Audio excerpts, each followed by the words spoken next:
दोस्तों, हम घटना चक्र की पूर्वावलोकन देख रहे थे।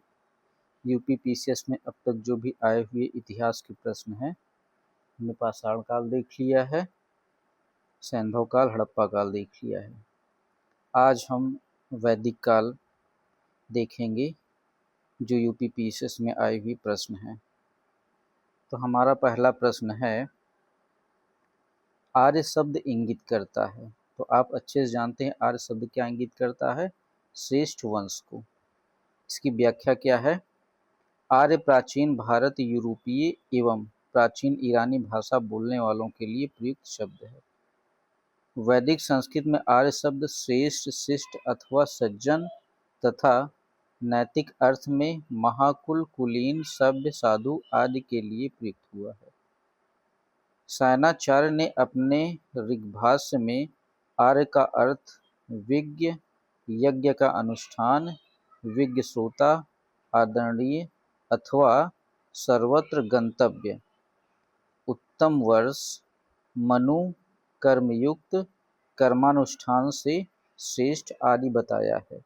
अतः आर्य संस्कृत भाषा का शब्द है। ठीक है, आर्य संस्कृत भाषा का शब्द है जिसका शाब्दिक अर्थ क्या है? श्रेष्ठ या कुलीन। तो ये हो गई इस प्रश्न की व्याख्या।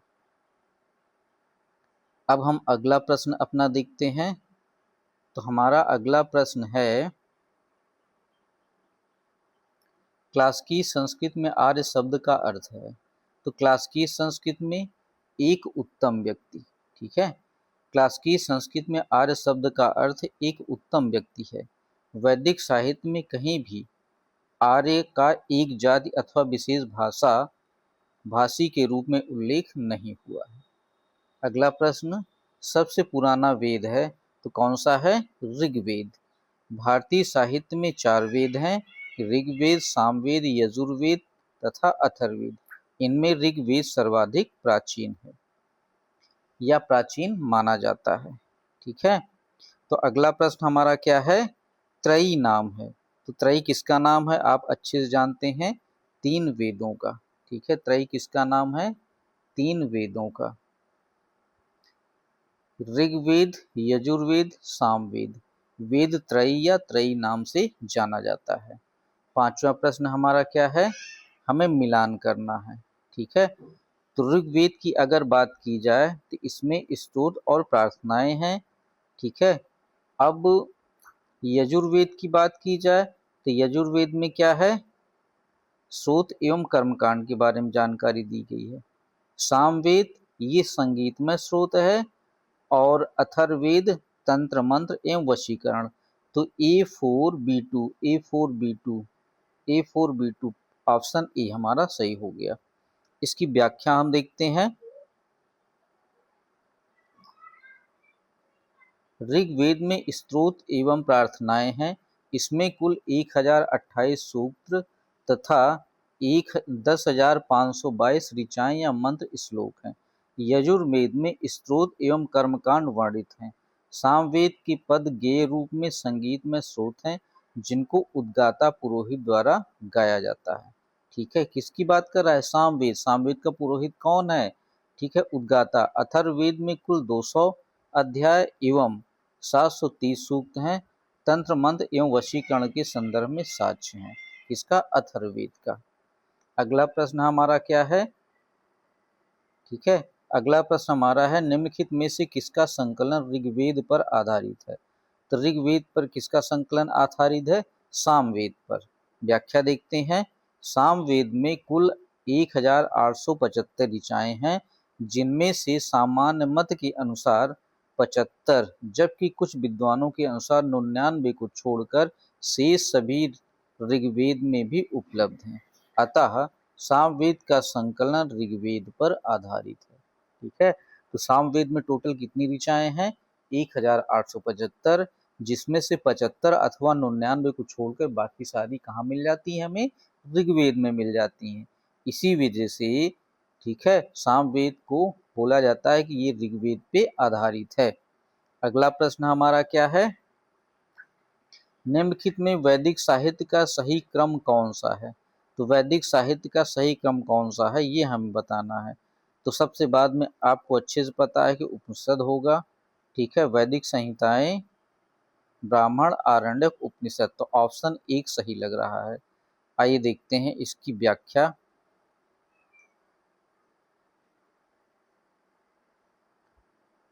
तो ऑप्शन ए हमारा सही हो गया। वैदिक संहिताओं का सही क्रम कौन सा है?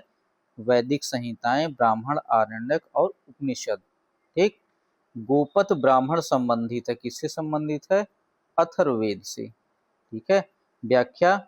ऐतरेय ब्राह्मण तथा कौशिकी ब्राह्मण का ऋग्वेद से, पंचविश या तांड ब्राह्मण तथा जैमिनी ब्राह्मण सामवेद से, शतपथ ब्राह्मण यजुर्वेद से और गोपत ब्राह्मण अथर्ववेद से संबंधित है। ठीक है। पुनः व्याख्या देखते हैं। ऐतरेय ब्राह्मण और कौशिकी ब्राह्मण किससे संबंधित हैं? ऋग्वेद से। पंचविश या तांड ब्राह्मण किससे संबंधित हैं?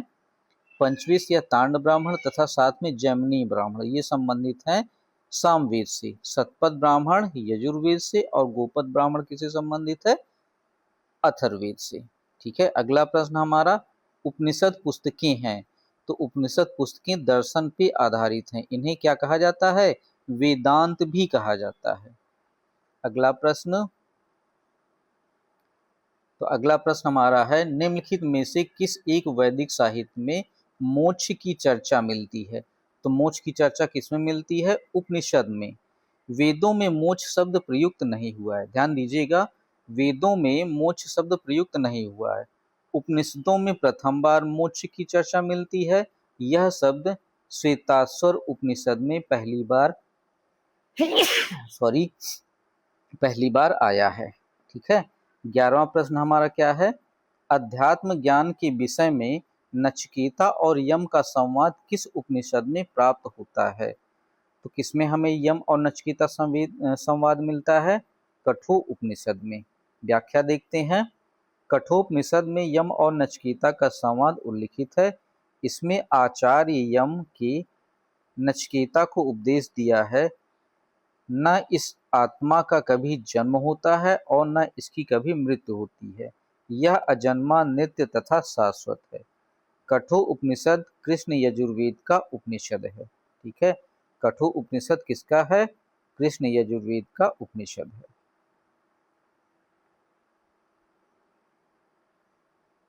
सत्यमेव जयते शब्द किस उपनिषद के लिए गाए गए हैं? ए, ठीक, मुंडक उपनिषद। ठीक है। सत्यमेव जयते किस उपनिषद से लिए गए हैं? तो ये मुंडक उपनिषद से लिए गए हैं। इसका अर्थ क्या है? सत्य की ही विजय होती है। यह भारत के राज चिन्ह पर भी अंकित है। अगला प्रश्न, उपनिषद काल के राजा अश्वपति शासक थे, तो उपनिषद काल के राजा अश्वपति कहाँ के शासक थे? केकय के। उपनिषद में वर्णित राजाओं में विदेह के राजा जनक, पांचाल के राजा प्रवाहण जबाली, केकय के राजा अश्वपति और काशी के राजा अजातशत्रु प्रमुख थे। ठीक है। तो विदेह के राजा कौन थे? जनक। पांचाल के राजा कौन था? प्रवाहण जाबाली। केकय के राजा कौन थे? अश्वपति। काशी के राजा अजातशत्रु। अगला प्रश्न देखते हैं। वैदिक नदी अस्कनी की पहचान निम्नलिखित नदियों में से किस एक के साथ की जाती है? तो किससे की जाती है? चिनाब से। ठीक है। वैदिक नदी अस्कनी की पहचान किससे की जाती है? चिनाब से। अगला प्रश्न, ऋग्वेद में निम्नांकित किन नदियों का उल्लेख अफगानिस्तान के साथ आर्यों के संबंध का सूचक है? तो कुबा और क्रुमु। ठीक। ऋग्वेद में उल्लिखित कुबा, काबुल, क्रुमु, कुर्रम, गोमती, गोमल एवं सुवस्तु स्वास्थ्य नदियां अफगानिस्तान में बहती हैं। इन नदियों के उल्लेख से स्पष्ट है कि आर्यों का अफगानिस्तान के साथ घनिष्ठ संबंध था, है ना। अगला प्रश्न, वैदिक नदी कुबा का स्थान कहाँ निर्धारित किया गया है? अफगानिस्तान में। तो अफगानिस्तान में कौन कौन सी नदी हैं? कुबा, क्रुमु, गोमती, गोमती मतलब गोमल नदी एवं सुवास नदियां अफगानिस्तान में बहती थीं। अगला प्रश्न,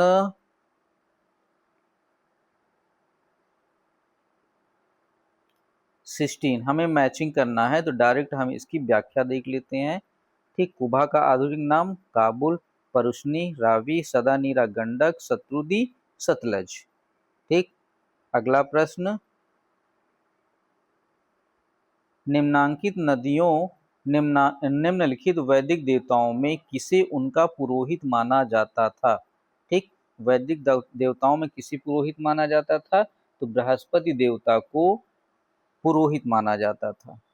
ऋग वैदिक काल में निष्क किस अंग का आभूषण था? तो निष्क कहाँ था? गले का। ठीक है। ऋग वैदिक काल में निष्क गले में पहना जाने वाला एक प्रकार का हार था। साथ ही निष्क वैदिक काल में विनिमय का एक माध्यम भी था।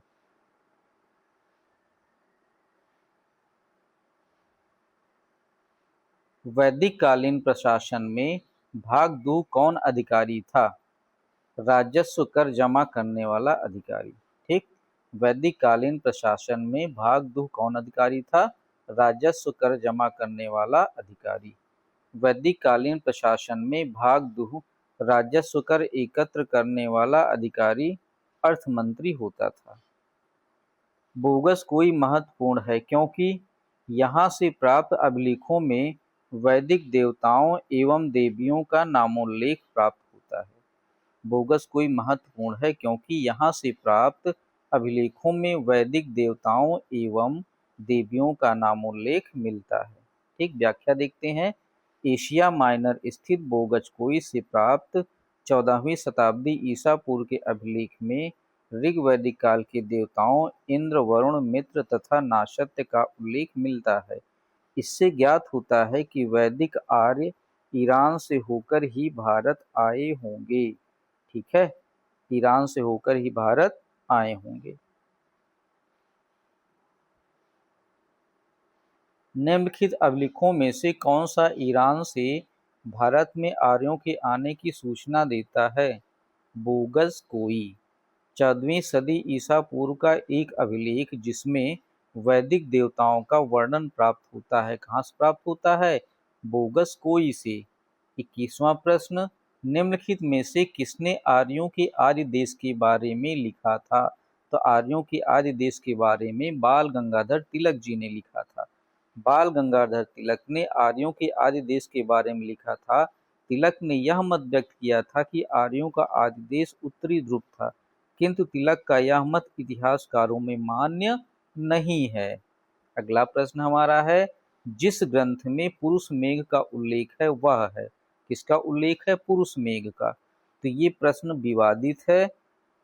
इसकी व्याख्या देखते हैं। पुरुष मेघ एक प्रमुख यज्ञ है। यह शुक्ल यजुर्वेद के 30वें अध्याय, कृष्ण यजुर्वेद, शुक्ल यजुर्वेद के शतपथ ब्राह्मण तथा कृष्ण यजुर्वेद के तैत्तरीय ब्राह्मण में वर्णित है।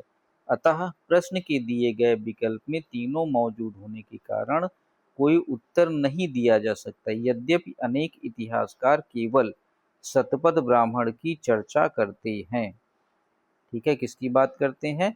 शतपथ ब्राह्मण की चर्चा करते हैं। अगला प्रश्न, शतपथ ब्राह्मण में उल्लिखित राजा विदेह माधव से संबंधित ऋषि थे। तो राजा विदेह माधव से संबंधित ऋषि कौन थे? गौतम राहुगण। आर्यों के पूर्व दिशा की ओर प्रसार के विषय में शतपथ ब्राह्मण में वर्णित विदेह माधव की आख्यायिका उल्लेखनीय है। इसके अनुसार राजा विदेह माधव से संबंधित ऋषि गौतम राहुगण थे। कौन थे? गौतम राहुगण। ठीक है। फिर हमारा अगला प्रश्न है, उत्तर वैदिक काल में निम्नलिखित में से किनको आर्य संस्कृत का धुर समझा जाता था? तो कुरु और पांचाल जो क्षेत्र था वो आर्य संस्कृत का धुर समझा जाता था। उत्तर वैदिक काल में नगरीकरण की प्रक्रिया प्रारंभ हो चुकी थी। कुरु पांचाल इस समय के प्रमुख नगर बन गए थे तथा ये नगर उत्तर वैदिक सभ्यता के मुख्य केंद्र या धुर थे। अगला प्रश्न, गोत्र शब्द का प्रयोग सर्वप्रथम हुआ। ठीक है। तो कहाँ से हुआ? ऋग्वेद में। गोत्र शब्द का सर्वप्रथम उल्लेख ऋग्वेद में हुआ था। गोत्र शब्द का मूल अर्थ गोष्ठ अथवा वह स्थान जहाँ समूचे कुल का गोधन पाला जाता है। 26 ऋग्वेद में उल्लिखित प्रसिद्ध 10 राजाओं का युद्ध किस नदी के किनारे लड़ा गया था? तो ये लड़ा गया था परुष्णी रवि नदी के किनारे। दसराग युद्ध 10 राजाओं का युद्ध परुष्णी नदी आधुनिक रावी नदी के तट पर लड़ा गया। इसमें भरतों की राजा सुदास की विजय हुई थी। ठीक है, तो 10 राजाओं को जो युद्ध हुआ था उसमें किसकी विजय हुई थी? भरतों की राजा सुदास की। अगला प्रश्न देखते हैं, प्रश्न नंबर 27।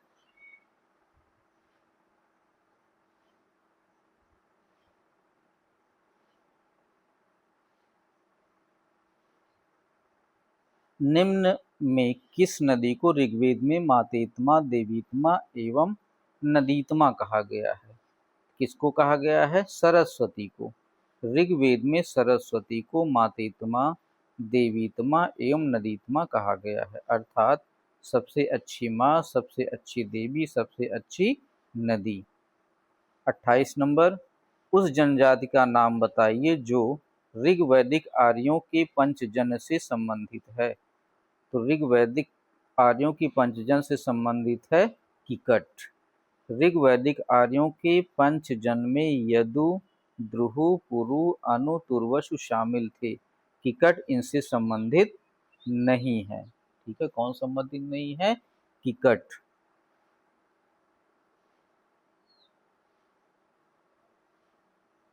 प्राचीन काल में आर्यों के जीविकोपार्जन का मुख्य साधन था। क्या था? कृषि था। आर्य संस्कृति मूलतः पशुपालक और कृषक संस्कृति रही है। ऋग्वेद में कई मंत्रों में कृषि तथा उसके कार्यकलापों का वर्णन है। अच्छी कृषि के लिए वर्षा की कामना की गई तथा पशुओं को चराने और पालने का अनेक स्थलों पर वर्णन है। उत्तर वैदिक काल तो कृषि प्रधान संस्कृति ही था। ठीक है, तो उत्तर वैदिक काल क्या था? कृषि प्रधान संस्कृति थी। अगला प्रश्न हमारा 30 नंबर, ऋग्वेद में उल्लिखित यौ शब्द किस उत्पाद हेतु प्रयुक्त किया गया है? तो यौ किसके लिए? जौ के लिए। ठीक है, 31वां प्रश्न हमारा क्या है? किस वेद में सभा और समिति को प्रजापति की 2 पुत्रियां कहा गया है? किसमें कहा गया है? ऋग्वेद, सामवेद, यजुर्वेद या अथर्ववेद में? अथर्ववेद में। ठीक है, अथर्ववेद में सभा और समिति को प्रजापति की 2 पुत्रियां कहा गया है। 32वां प्रश्न, आयुर्वेद अर्थात जीवन का विज्ञान का उल्लेख सर्वप्रथम मिलता है। तो किसमें मिलता है? अथर्ववेद में। अथर्ववेद में सामान्य मनुष्यों के विचारों तथा अंधविश्वासों का विवरण मिलता है। इसमें विविध विषयों यथा रोग निवारण, समन्वय, राजभक्ति, विवाह, प्रणय गीत आदि के विवरण सुरक्षित हैं। 23 नंबर, ऋग्वैदिक काल 33 ऋग्वैदिक काल में जनता निम्न में से मुख्यतः किसमें विश्वास करती थी? तो जनता ऋग्वैदिक काल में बलि एवं कर्मकांड पर विश्वास करती थी। ऋग्वैदिक काल में लोग प्रकृति की शक्तियों, वैदिक देवता एवं देवियों की प्रार्थना, यज्ञ जिसमें बलि और कर्मकांड निहित थे में विश्वास करते थे। ऋग्वैदिक धर्म था, तो ऋग्वैदिक धर्म कैसे था? बहुदेववादी। ठीक है, ऋग्वैदिक धर्म कैसा था? बहुदेववादी था। व्याख्या देखते हैं, ऋग्वेद में हमें प्रथम दृष्टया बहुदेववादी के दर्शन होते हैं। आर्य विभिन्न देवताओं के अस्तित्व में विश्वास करते थे। मुख्यतः वैदिक देवताओं के 3 वर्ग हैं: दुस्थान आकाश के देवता, अंतरिक्ष के देवता, पृथ्वी के देवता। इन देवताओं की स्तुति करते समय वैदिक ऋषि जब जिस देवता की स्तुति करते हैं उसे ही प्रमुख या श्रेष्ठ देवता कहते हैं। इसे एकैक्यवाद भी कहा जाता है। इसके अलावा ऋग्वेद में एक सत विप्रा बहुधा वदंती। ठीक है, ऋग्वेद में क्या कहा गया है? एक सत विप्रा बहुधा वदंती कहकर एकेश्वरवाद का भी समर्थन किया गया है। तो अगर प्रश्न बन जाए कि किस वेद में एकेश्वरवाद का समर्थन किया गया है? तो उत्तर क्या हो जाएगा? ऋग्वेद में। क्या कहा गया है? एक सत विप्रा बहुधा वदंती। ऋग्वेद के एकेश्वरवाद में अद्वैतवाद, सर्वदेवतावाद, बहुदेवतावाद की दृष्टि समाहित है, किंतु वेदों का यह एक देवतावाद आधुनिक ईश्वरवाद के स्वरूप से अलग है।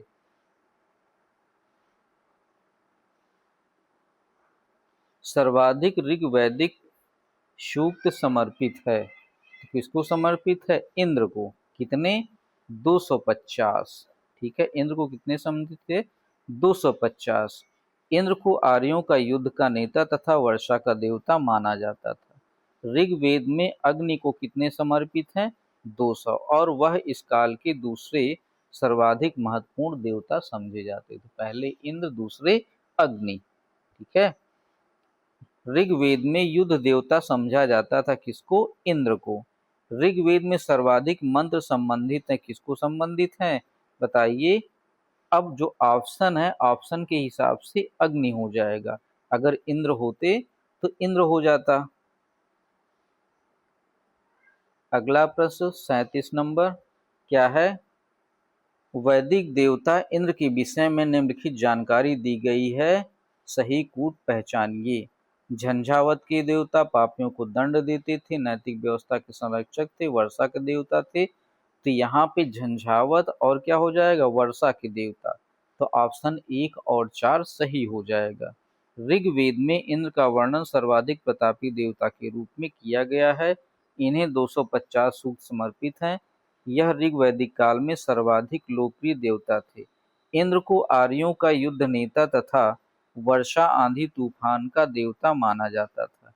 इंद्र को वृत्तसुरहंता या वृत्तासुर नामक राक्षस का वध करने वाला, पुरोहित कला को किले को भेदने वाला पुरोहित। अब वन वर्ड सब्स्टिट्यूशन में, ठीक है, वाक्यांश के लिए एक शब्द जो हिंदी का रहता है उसमें पूछ लिया जाएगा। वृत्तासुर नामक राक्षस का वध करने वाला वृत्तसुरहंता, या यही इंद्र के पर्यायवाची में आ जाएगा कि पुरोहित किसे कहते हैं? इंद्र को। सोमापा किसे कहते हैं? इंद्र को। शतकृति किसे कहते हैं? इंद्र को। ठीक है, सत्कृति मतलब 100 शक्तियों का स्वामी। नैतिक व्यवस्था का संरक्षक कौन है? वरुण है। ठीक है, नैतिक व्यवस्था का संरक्षक वरुण। इसके अतिरिक्त कुछ मंत्रों में पापियों को दंड देने के लिए, ठीक है, पापियों को दंड देने के लिए इंद्र और सोम से प्रार्थना की गई है। इससे स्पष्ट होता है कि इंद्र पापियों को दंड भी देते थे।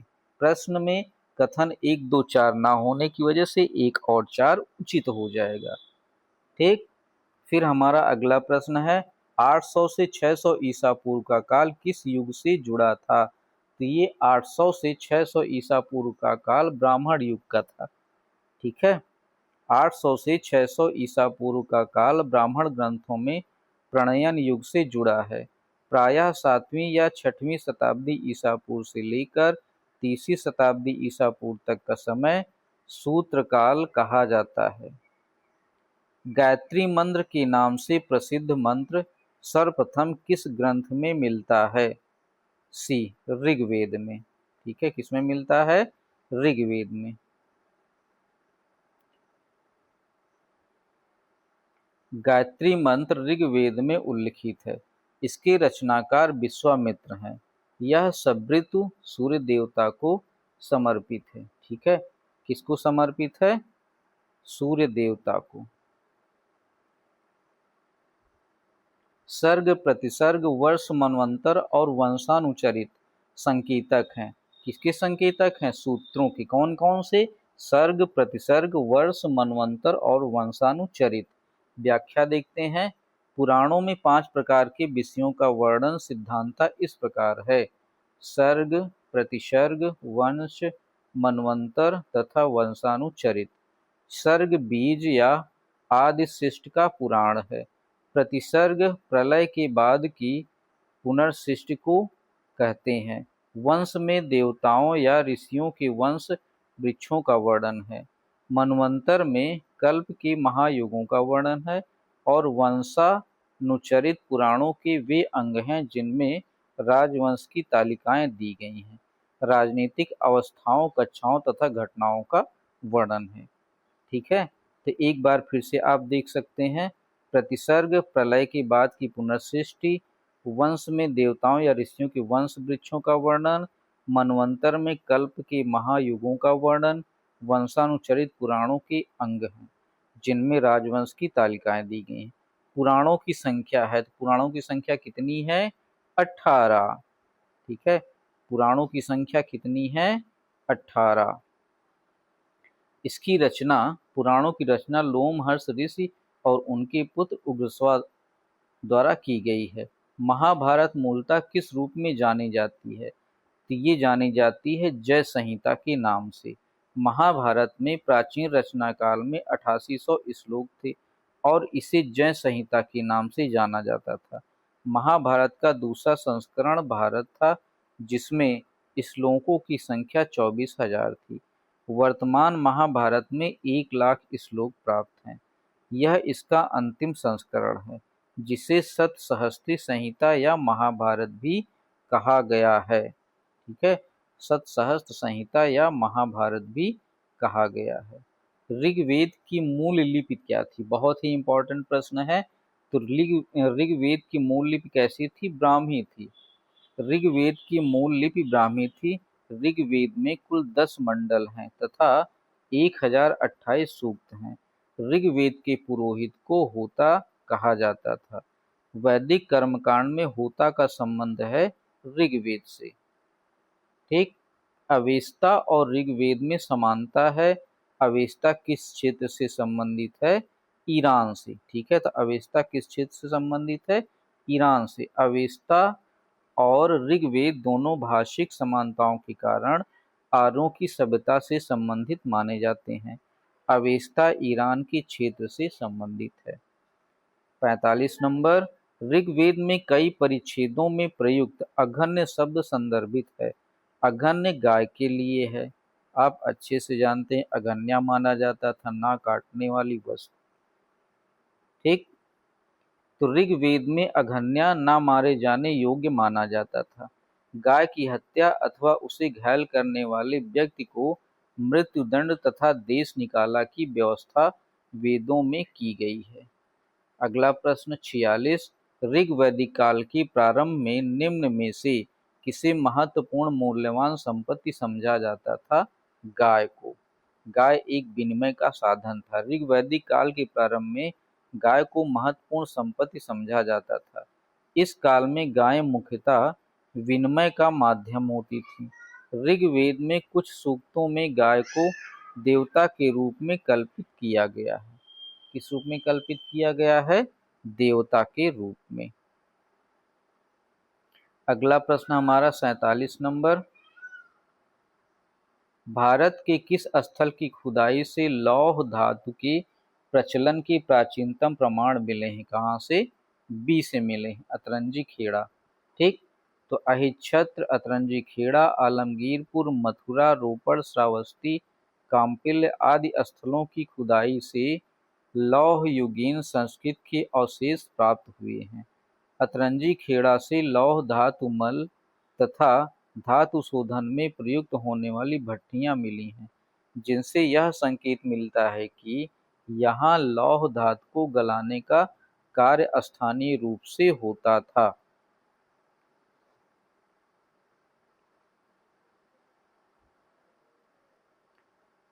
तो सही सुमेलन हमें करना है।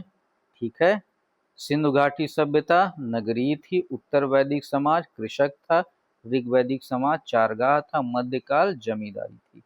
ठीक है, तो आज हमने वैदिक सभ्यता देख ली। अगला हमारा जो वीडियो रहेगा, जो टॉपिक रहेगा, बौद्ध धर्म रहेगा। आशा करता हूँ कि आपको वीडियो अच्छा लगेगा। दोस्तों के साथ शेयर करिए, लाइक करिए, सब्सक्राइब करिए और कमेंट करिए। बहुत बहुत धन्यवाद। Thanks a lot. Bye bye, take care.